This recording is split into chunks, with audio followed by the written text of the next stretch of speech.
Pan Bagnat really is just the perfect picnic sandwich. I mean, first of all, it thrives on sitting around. The longer you let it sit, the better it gets. And it's also a little bit more sophisticated than the normal picnic fare, while still being, you know, a sandwich.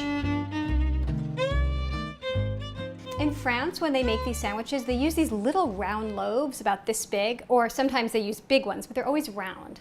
But I had a hard time finding a flat round loaf, so instead I'm gonna substitute a ciabatta. I'm going to bathe the bread with olive oil, and that's where Pan Bagnat gets its name. It means bathed bread. And the idea is that the olive oil soaks into the crumb and flavors it and also makes it really soft and really nice to eat. Break out your better olive oil for this because you really taste the flavor of the oil in this sandwich. Traditionally, a Pan Bagnat is kind of like a catch-all for whatever people could have around. The point is that everything should go together nicely. So think about how the ingredients are going to taste when you bite into them in one bite. That's what you're going for, is a balance. You can really fudge the amounts when you're doing a Pan Bagnat or any sandwich. Just kind of go with how it feels.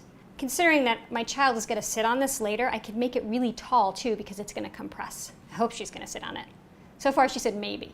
If she doesn't sit on it, I'll sit on it. So tuna's good, that looks right to me. Now I'm just gonna put a little bit of white wine vinegar on the tuna. I think tuna always needs a little acid to set off the richness. And then let's see, onion. The sweeter your onion, the more you can use. I'm gonna use a ton of anchovies. I love anchovies. There we go. Pitted black olives that I've sliced. Can use any kind. Capers.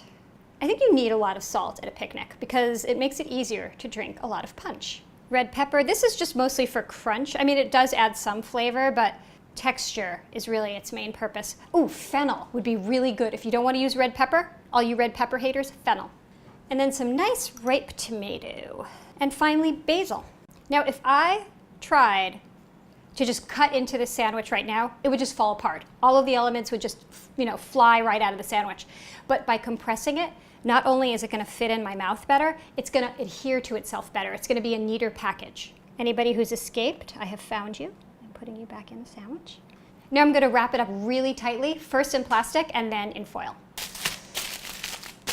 Then I'm just going to wrap it in a dish towel just as a final layer of protection against any leaking oil. All right, where's my kid? Time to sit on the sandwich.